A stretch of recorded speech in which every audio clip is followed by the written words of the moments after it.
tunatakiwa kuhakikisha kwamba tunakuwa mstari wa mbele katika kulinda amani ya nchi yetu.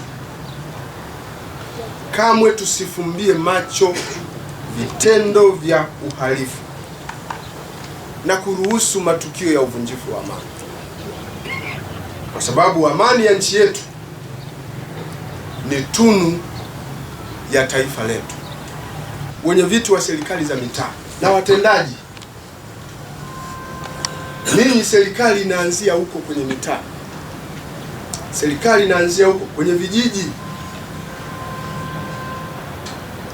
Waliwachagua, mkapigiwa kura, mkafurahi, mkapewa madaraka.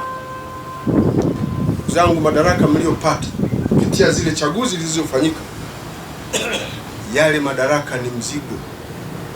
Yale madaraka mliopata ni kazi, na kazi ya kwanza kabisa ni kuhakikisha kwamba wananchi katika mtaa wako, katika kijiji chako wanakuwa salama.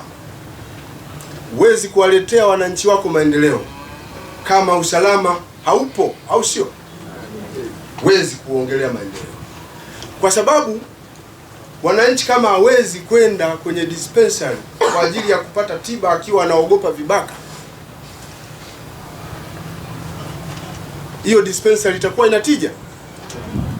Kama mtoto hawezi kwenda shule, anaogopa kule shuleni, akiwa anakwenda njiani atalawitiwa, atabakwa, au kule shuleni usalama haupo,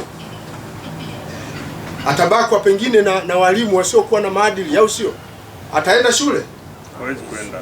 Tunao wajibu wa kuhakikisha kwamba tunatengeneza misingi ya usalama katika mitaa yetu, katika vijiji vyetu. Niwaombe sana, kipaumbele cha kwanza katika mitaa iwe ni ulinzi na usalama wa watu na mali zao. Nasema hivyo, tunawakumbusha pia umuhimu kwenu wa kuhakikisha kwamba mnawajua wageni wanaoingia katika mitaa, katika vijiji vyenu, katika vitongoji. Lazima wewe kiongozi wa mtaa ujue wananchi wako katika mtaa, ujue wanaokuja kutembea katika mtaa, ujue wanaokuja kwa ajili ya shughuli fulani katika mtaa, na ujue siku yao ya kuondoka.